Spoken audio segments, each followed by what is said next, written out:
Welcome to a thrilling episode of The Last of Us where winter winds bring terror, but not from the infected. In episode 8, Ellie faces off against David, a seductive and terrible foe. In this video, we will dive into the plot of the episode, evaluate the effectiveness of the characterizations, and discuss the performances of Bella Ramsey and Troy Baker. It's hard to evaluate The Last of Us worth in a vacuum, divorced from its flawless source material. While the program closely mimics the main plot points of the game, if you've played the PlayStation Classic previously, you can't help but think about it while watching.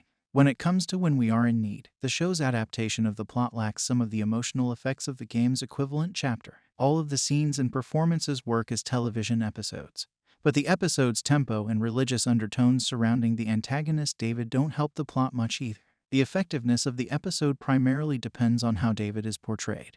But sadly, his characterization seems a touch odd from the start. He addresses his flock as they tremble at the resort lodge they are temporarily residing in. A banner reading, "When we are in need, he shall provide," hanging menacingly in the background. From the beginning, it is obvious that something is awry with David. Even James, his right-hand guy, can be seen to have doubts about him. Later, when Ellie runs into David and James, he strikes her as a calm, sympathetic individual. As it plays out in the game, if this was our first encounter with David, too, the revelation of his messianic complex and a laundry list of disgusting personality flaws would have been significantly more intriguing.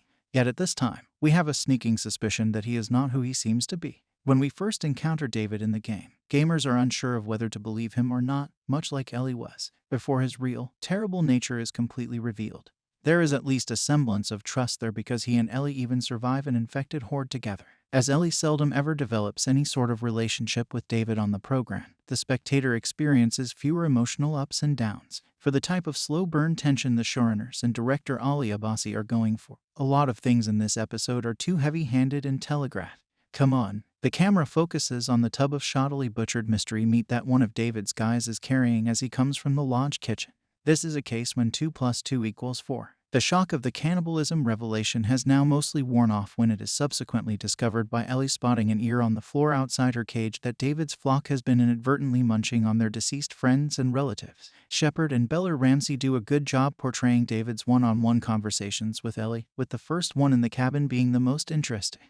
But their subsequent encounter, in which David makes every effort to convert Ellie to his cult, is so drenched in depravity and hatred that it becomes too forceful and leaves us with no choice but to despise David in all of his manifestations. In other words, he is so beyond redemption that he lacks depth.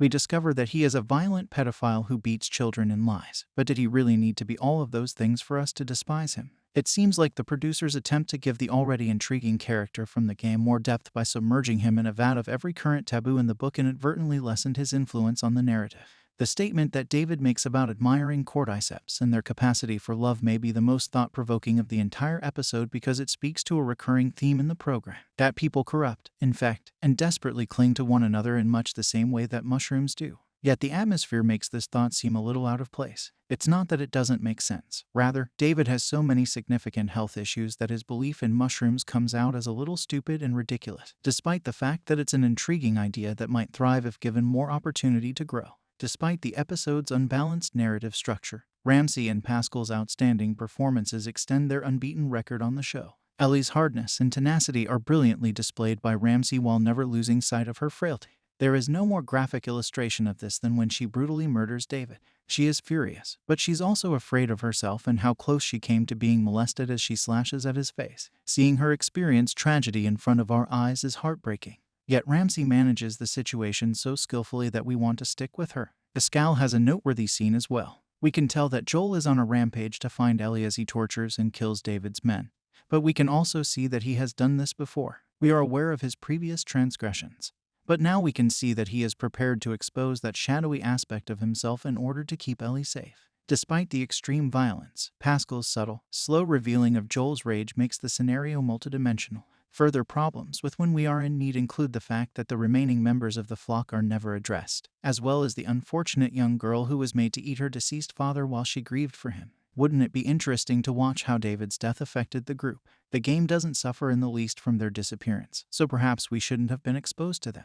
Thanks to Joel comforting Ellie after she kills David, the episode ends happily. He refers to her as baby girl, expressing his acceptance of her as his daughter. He squeezes Ellie tightly and thinks about the shattered watch Sarah gave him. The Last of Us Episode 8 is a captivating and thrilling chapter that brings Ellie face to face with a terrible foe. Although the adaptation of the plot lacks some of the emotional impact of the game's equivalent chapter, the performances of Bella Ramsey and Troy Baker are noteworthy, making this a must-watch episode for fans of the series. And that's our review of The Last of Us Episode 8, When We Are in Need. While the episode has some flaws in its narrative structure, the outstanding performances by Ramsey and Pascal make it worth watching. Let us know your thoughts in the comments below. Thanks for watching.